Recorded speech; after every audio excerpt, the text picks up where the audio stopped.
আপনার ডাকসুর vote ensure করতে হচ্ছে। ডাকসু নির্বাচনকে ঘিরে আমাদের সকল ছাত্র রাজনৈতিক সংগঠন এবং আমাদের যে প্রার্থীরা আছে সকলেই হুট করে খুব বেশি ছাত্রবান্ধব হয়ে গেছে। এখন সবাই আসলে একাডেমিক ক্যাম্পাস চায়। সারা বছর আসলে ক্যাম্পাসটাকে একটা রাজনৈতিক ময়দানে পরিণত করে এখন যখন ডাকসুর সময়ে সবার এখন খুব একাডেমিক সমস্যা চোখে পড়ছে। আর সর্বশেষ প্রতিদিন রাতের বেলা ঢাকা বিশ্ববিদ্যালয়ে একটা নতুন শাখা খুলে, ঢাকা বিশ্ববিদ্যালয়ের নাজিরা বাজার শাখা, যেখানে ফার্স্ট ইয়ার সেকেন্ড ইয়ারদের জুনিয়রদের নানানভাবে আপ্যায়ন করা হয়।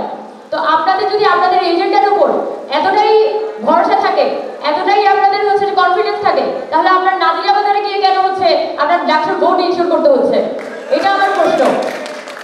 তাহলে এখানে যারা অন্য প্রার্থীরা আছে তাদের জন্য লেভেল প্লেইং ফিল্ড থাকলো কই?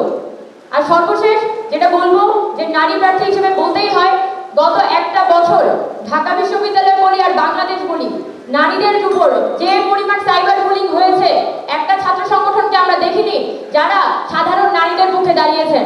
আর আজকে এসে যখন ডাকসু নির্বাচন দাঁড়াচ্ছে তখন সবাই রাতারাতি নারী জাগরণের অগ্রদূত সেজে গেছে। তো এটাই বলতে হয় যে আপনারা যদি সারা বছর এগুলো নিয়ে কাজ করতেন তাহলে, এবং যারা আসলে ভিকটিম হচ্ছে তাদের পাশে দাঁড়াতেন, তাহলে বোঝা যেত যে আপনারা আসলে কতটা নারী বান্ধব।